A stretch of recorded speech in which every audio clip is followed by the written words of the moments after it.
saya merasa bahwa puncak klimaks saya berorganisasi itu saya temukan di kehidupan mahasiswa. Ya, saya memilih PMI karena saya menemukan jati diri saya itu di PMI. Saya bahagia di PMI, saya senang di PMI, bahkan saya sedih, suka dan duka itu ada di PMI untuk menurut saya. Tidak ber-PMI berarti tidak asik. Assalamualaikum warahmatullahi wabarakatuh. Apa kabar sahabat-sahabat yang dimanapun Anda berada? Berjumpa lagi bersama saya, Ilva Sahabat Kiranya, atau biasa disapa dengan Ilva, dalam program podcast NU Channel Wajah. Nah, kali ini kita akan ngobrol santai, ngobrol bareng bersama dengan garda terdepan nih, salah satu garda terdepan di organisasi pergerakan mahasiswa Islam Indonesia, yaitu Sahabat Irfan. Nah, apa kabar nih Kak? Alhamdulillah baik. Oke, ini panggilnya Kak Sahabat atau apa? Ya terserah mau panggil sahabat atau panggil Kak ya. Sesuai dengan keimanannya saya. Aja. Nah, Kak Irfan, sebagai pembuka pertanyaan kita hari ini, bisa di-share sedikit deh, sebenarnya awal mula Kak Irfan ini bisa bergabung di organisasi itu sejak kapan sih? Apakah memang sudah terbiasa untuk bergabung di organisasi sejak sekolah kah, atau memang baru aktif saat masuk di PMI? Kalau berbicara persoalan pengalaman organisasi ya, tentunya sebelum saya berproses di pergerakan mahasiswa Islam Indonesia sampai hari ini, saya mengawali pengalaman organisasi itu di ranah SMP. Saya ambil organisasi di SMP, Palang Merah, Pramuka, naik di SMA pun saya juga aktif di Palang Merah dan Pramuka. Tapi secara pengalaman organisasi ya, saya merasa bahwa puncak klimaks saya berorganisasi itu saya temukan di kehidupan mahasiswa. Ya, seringkali orang istilahkan itu di ranah kehidupan mahasiswa itu kan ada istilah-istilah aktivis ya. Maka saya coba mencapai nilai aktivis itu. Bahkan saya berproses di organisasi di ranah kampus. Saya pernah diamanahkan menjadi ketua HMPS Pendidikan Agama Islam. Setelah itu saya menjadi ketua Demo Fakultas Tarbiyah dan Keguruan. Bahkan setelah itu saya diamanahkan kembali menjadi presiden mahasiswa di kampus Institut Agama Islam Masjid SMK yang sekarang berubah menjadi Universitas Islam Masjid SMK. Saya rasa seperti itu sehingga sampai hari ini saya kemudian melanjutkan kehidupan organisasi saya. Saya berproses, saya mengabdi dengan struktural sebagai ketua cabang pergerakan mahasiswa Islam Indonesia Kabupaten Wajo. Mungkin dari segi itulah rentetan pengalaman organisasi saya. Pada intinya yang membentuk saya seperti ini, atau yang membentuk orang istilahkan itu kaum intelektual, menjadikan saya sebagai manusia yang seutuhnya adalah organisasi pergerakan mahasiswa Islam Indonesia. Oke, luar biasa ya, teman-teman, bahwa ternyata Sahabat Irfan atau Kak Irfan ini memang sedari kecil memang telah bergabung di berbagai organisasi. Tapi yang bikin saya penasaran nih Kak, kan Kak Irfan seperti yang Kak Irfan katakan tadi, bahwa memang Kak Irfan ini telah bergabung di dunia organisasi sejak SMP, mulai organisasi Pramuka, kemudian Palang Merah, dan berbagai organisasi-organisasi lainnya. Tapi apa sih yang membuat Kak Irfan ini menjadi betah ataupun memilih PMI ini sebagai, istilahnya kalau kita ingin mempuitiskan ya, sebagai rumah kedua nih dalam berorganisasi? Apa yang kemudian istilahnya saya istilahkan yang melatar belakangi kenapa kemudian saya memilih organisasi ini? Secara umum kan dalam sebuah kehidupan kampus itu bukan hanya PMI, bahkan di semua organisasi di luar kampus itu banyak. Namun kenapa kemudian saya memilih PMI? Inilah yang kemudian menurut prinsip pribadi saya ya, saya memilih PMI karena saya menemukan jati diri saya itu di PMI. Saya bahagia di PMI, saya senang di PMI, bahkan saya sedih, suka dan duka itu ada di PMI untuk menurut saya. Saya menemukan istilahnya teman-teman intelektual itu, para aktivis, silakan mencari jati diri kalian sesuai dengan pilihan hati nurani kalian. Nah, pilihan hati saya itu di PMI. Banyak teman-teman dan senior-senior saya mengajak saya bergabung di organisasinya, tapi hati saya memilih PMI. Itulah kecintaan saya kepada PMI. Mungkin seperti itu. Oke. Nah, dalam bentuk kecintaan terhadap PMI ini, sebenarnya apa sih yang membuat PMI itu istimewa? Apakah mungkin PMI itu memiliki yang samakah dengan sahabat Irfan atau bagaimana? Keistimewaan PMI bagi saya ya, ini mungkin untuk para teman-teman sahabat-sahabat, tidak menutup kemungkinan banyak teman-teman dan sahabat-sahabat yang sudah bergabung di PMI, bahkan ada minat bergabung di PMI. Kenapa kemudian ini semacam sosialisasi juga ya, saya mengajak kepada teman-teman tentunya para mahasiswa-mahasiswa bahwa ber-PMI itu sering kami istilahkan tidak ber-PMI berarti tidak asik.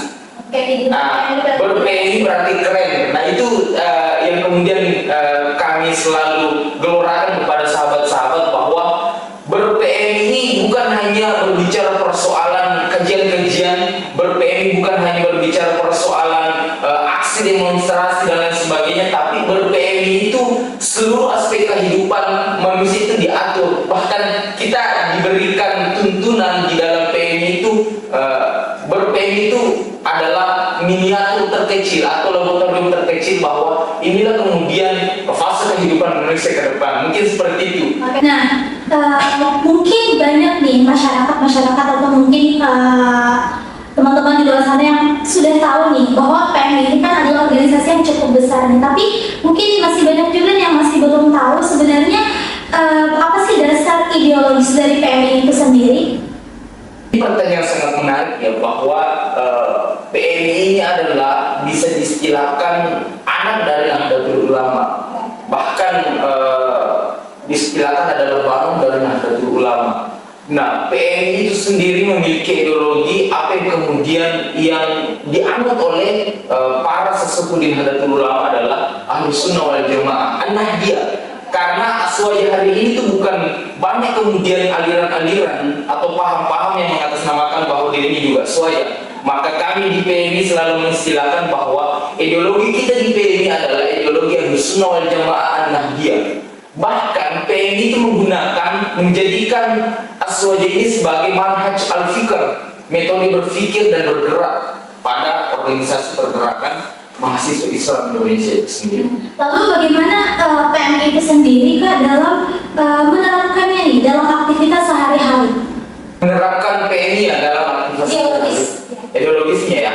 Kalau kita berbicara persoalan ideologi Ahlussunnah wal Jamaah ini kan meliputi bagaimana kemudian PMI menjadikan ideologi ini sebagai metode berpikir dan bergerak. Secara umumnya kita pahami bahwa Ahlussunnah wal Jamaah itu adalah sebuah tawaran aliran atau paham yang kemudian digelorakan oleh para kader-kader PMI, terutamanya sifat moderatnya, sifat tolerannya, dan lain sebagainya. Itulah yang kemudian menjadi ciri khas PMI, bahwa kader-kader PMI itu adalah salah satu kader yang tidak gampang menyalahkan orang lain. Ini kan yang menjadi penyakit di media sosial ya. Banyak yang kemudian mengkafirkan orang, banyak yang kemudian menyalahkan orang, bahkan memvonis orang bahwa ahli neraka. Nah, dengan ideologi Ahlussunnah wal Jamaah ini menjadi tameng terbesar kita, sehingga PMI menjadi garda terdepan bahwa ujung tombak untuk penyebaran dan menjaga ideologi Ahlussunnah wal Jamaah. Mungkin seperti itu, dengan prinsip moderatnya, tolerannya, dan lain sebagainya. Oke, berarti mungkin untuk para calon-calon anggota ataupun masyarakat umum, berarti nilai-nilai utama yang harus mereka pegang untuk menjadi bagian dari PMI adalah berideologiskan Ahlussunnah wal Jamaah, seperti itu. Oke, nah salah satu ciri khas dari PMI ini juga terkenal di kalangan masyarakat, bahwa salah satu ciri khas dari organisasi PMI itu adalah kaderisasinya nih Kak. Nah, bisa diceritain nggak seperti apa sih proses rekrutmen dan pendidikan karakter di organisasi ini? Organisasi PMI adalah organisasi kaderisasi, itu yang harus digarisbawahi ya. Organisasi PMI jantungnya ada di kaderisasi. Artinya apa? Kapan kemudian organisasi ini stagnan ataupun vakum dalam sebuah kaderisasi, maka kita bisa pertanyakan eksistensi PMI ke masa yang akan datang. Kaderisasi yang ada di PMI, salah satu yang tadi menjadi pertanyaan, bahwa untuk menjadi anggota resmi di pergerakan mahasiswa Islam Indonesia itu pertama-tama itu harus melalui ranah mapaba, masuk penerimaan anggota baru. Nah, setelah organisasi formal istilahnya, ada PKD, pelatihan kader dasar. Setelah PKD itu, jenjang selanjutnya adalah PKL, pelatihan kader lanjut. Nah, jenjang selanjutnya setelah PKL itu ada istilah PKN, pelatihan kader nasional. Mungkin seperti itu jenjang kaderisasi yang ada di PMI, namun tidak menutup kemungkinan para sahabat-sahabat sekalian ini menjadi pengetahuan secara umum kita ya, bahwa di organisasi pergerakan mahasiswa Islam Indonesia ini sebagai organisasi kaderisasi, maka tentu yang ingin saya sampaikan mewakili para pengurus cabang Kabupaten Wajo, saya menyampaikan kepada seluruh sahabat-sahabat yang tentunya yang menonton episode ini, jangan hanya mentok pada kaderisasi Mapaba saja. Kalau kemudian sahabat-sahabat diberikan umur yang panjang oleh Tuhan dan kesempatan oleh Tuhan, maka silakan selesaikan kaderisasi yang ada di PMI sampai PKM misalnya. Mungkin seperti itu. Oke, berarti memang ada beberapa tahapan. Iya, betul. Tahapan di PMI itu banyak. Dari Mapaba, PKD, PKI, PKN. Sudah mentok PKN ya. Nah, selain diskusi-diskusi di kampus kita, biasanya kan PMI ini juga banyak terlibat di lapangan, seperti yang masyarakat juga saksikan. Nah, bisa diceritain nggak sebenarnya program-program PMII yang langsung menyentuh masyarakat itu seperti apa?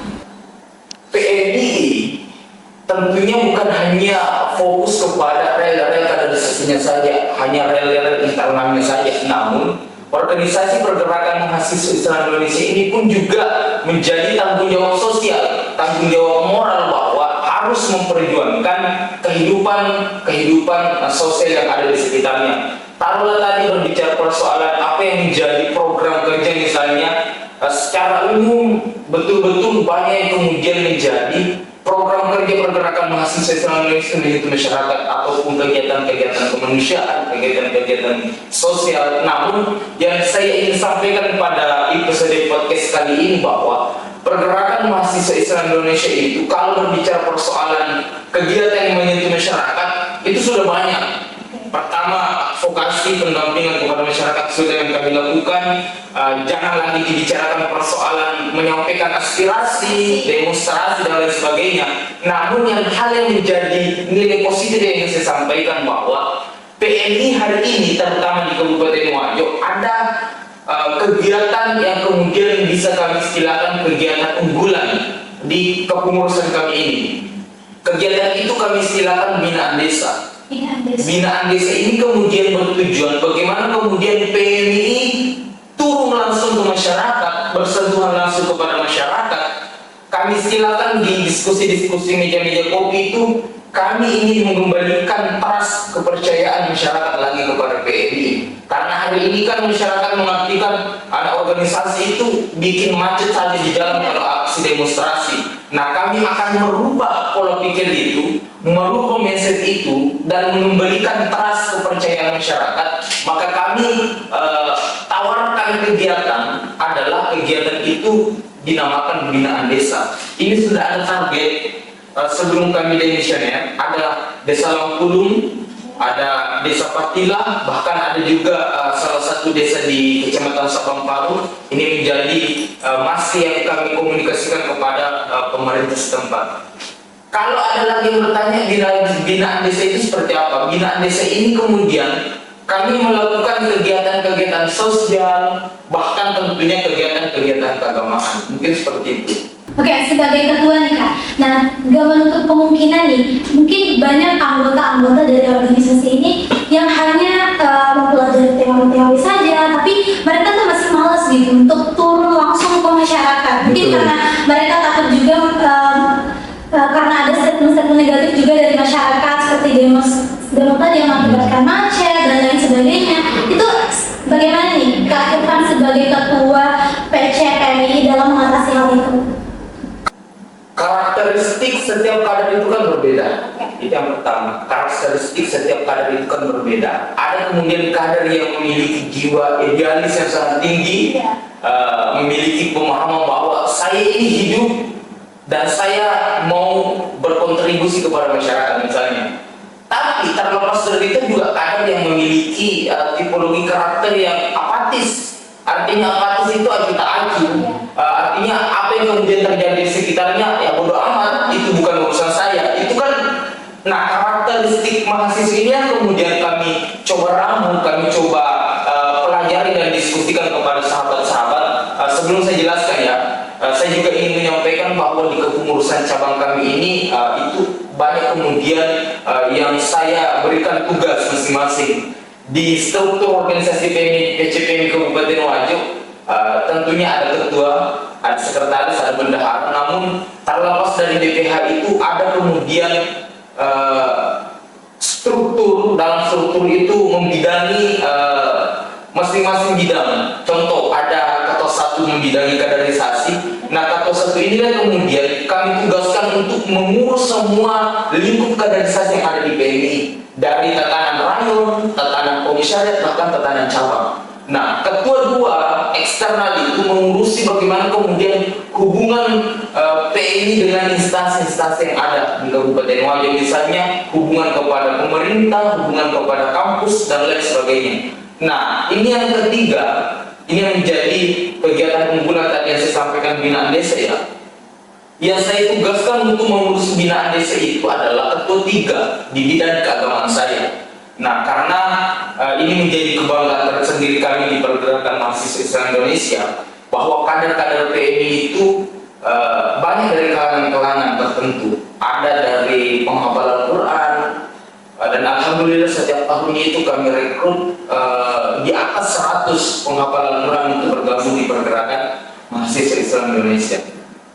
Kalau tadi pertanyaannya bagaimana kemudian menanggapi bagi kader-kader atau sahabat-sahabat yang tidak ingin bersentuhan langsung kepada masyarakat, mungkin ini diistilahkan butuh ngopi mungkin ya, butuh kajian Islam. Ya, pendekatan secara spesifik mungkin, atau membangun hubungan emosional kepada teman-teman yang masih memiliki pemikiran bahwa tidak usahlah ikut demo, tidak usah ikut kegiatan-kegiatan sosial, bikin capek misalnya, seperti itu. Oke, nah ngomongin masalah organisasi ini, pasti kan lebih baiknya kita mengikuti zaman, istilahnya kan, sebuah organisasi itu lebih baiknya ketika mampu untuk menyesuaikan dengan perubahan zaman. Nah, untuk PMI ini sendiri Kak, gimana sebenarnya PMI ini apakah PMI ini sudah mulai memanfaatkan platform media sosial untuk kegiatan eksternal ataupun internal? Kalau berbicara persoalan penggunaan media sosial ya, tentu sebagai organisasi yang tentunya tidak ingin ketinggalan pada perkembangan teknologi, bahwa PMI itu selalu menggunakan media-media untuk menginformasikan kepada khalayak umum bahwa inilah kegiatan PMI. PMI itu bukan hanya berbicara persoalan demo-demo saja, tapi ada kegiatan-kegiatan positif. Nah, kegiatan-kegiatan positif inilah yang kemudian kami informasikan, kami publikasikan kepada masyarakat bahwa PMI itu bukan hanya berbicara persoalan aspirasi kepada anggota dewan misalnya, kepada pemerintah setempat misalnya, tapi PMI itu adalah wadah yang kemudian dibentuk oleh para pendiri untuk bagaimana kebermanfaatan kepada seluruh makhluk. Jadi bukan hanya makhluk hidup saja, tapi makhluk yang kemudian sudah tak kasat mata pun juga kita perbaiki hubungan. Bagaimana nih strategi PMI sendiri dalam menjaga dan mengamalkan prinsip Ahlussunnah wal Jamaah di Kabupaten Wajo? Nah, kemudian PMI kan dikenal sebagai agen perubahan, agent of change istilahnya. Nah, menurut Anda nih, menurut Kak Irfan sendiri sebenarnya di mana sih posisi PMI itu sendiri dalam dinamika sosial dan politik hari ini? Ini agak-agak pinggir tebing pertanyaannya ya, betul.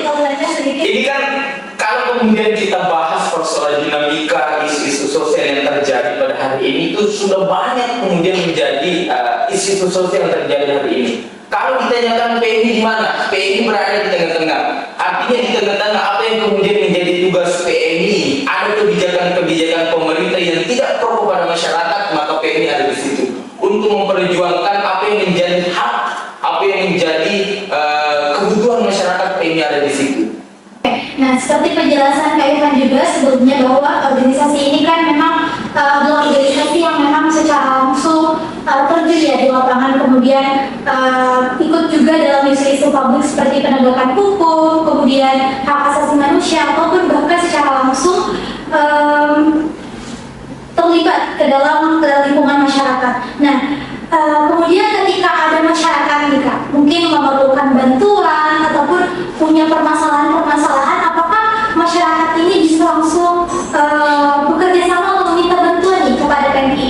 Ya, kemarin itu pada saat saya baru menjabat ketua cabang, ada kemudian saya tidak usah spill nama ya, masyarakat yang kemudian memiliki sebuah permasalahan,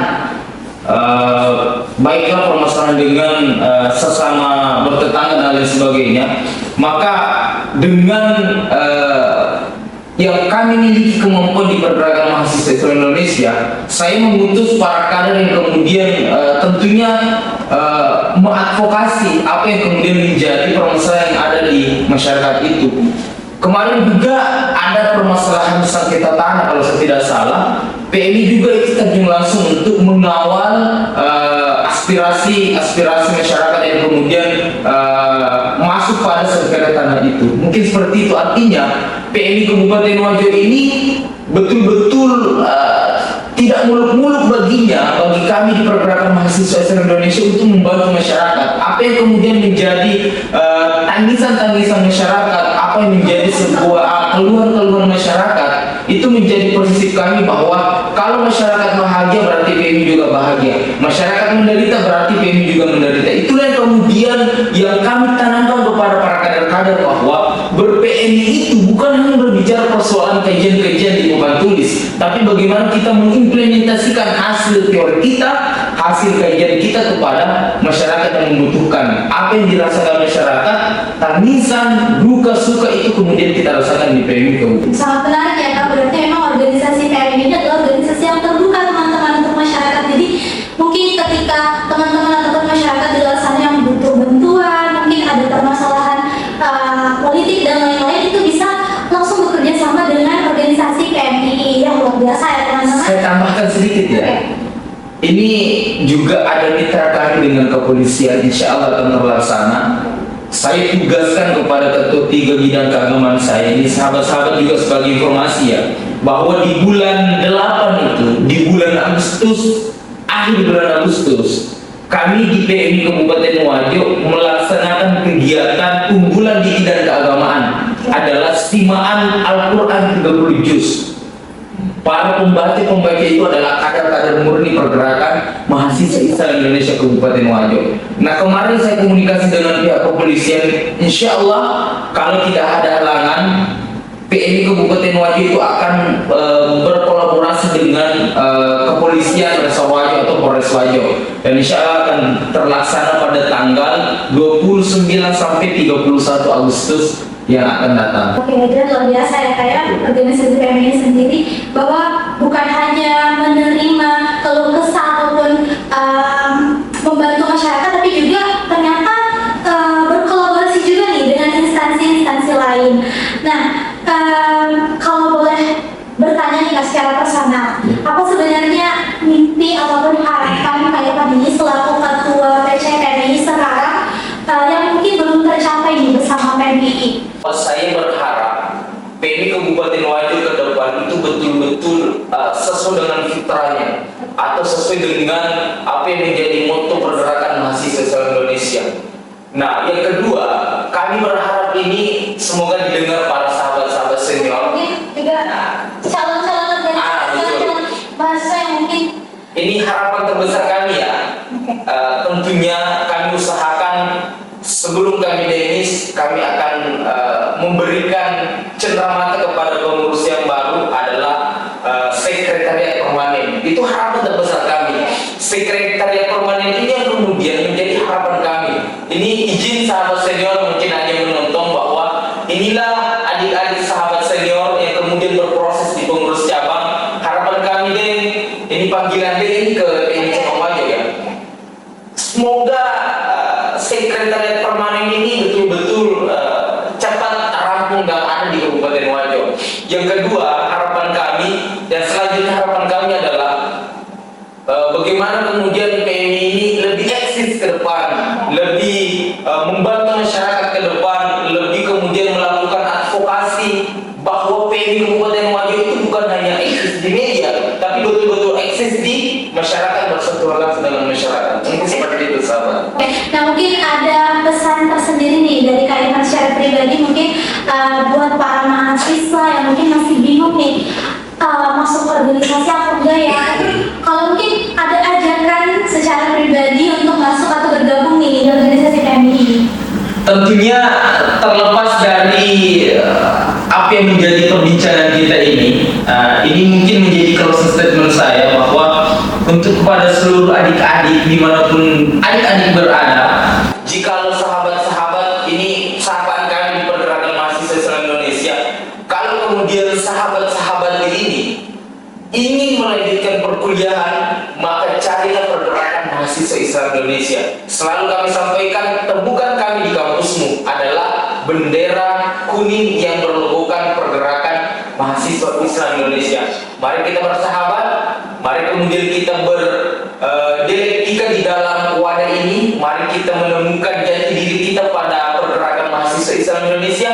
Kita satu keluarga, satu sahabat, dan bergabung di Pergerakan Mahasiswa Islam Indonesia. Mungkin seperti itu, sahabat. Oke, nah, oke teman-teman yang ada di rumah, gak kerasa nih kita udah berada di akhir segmen pada kesempatan kali ini.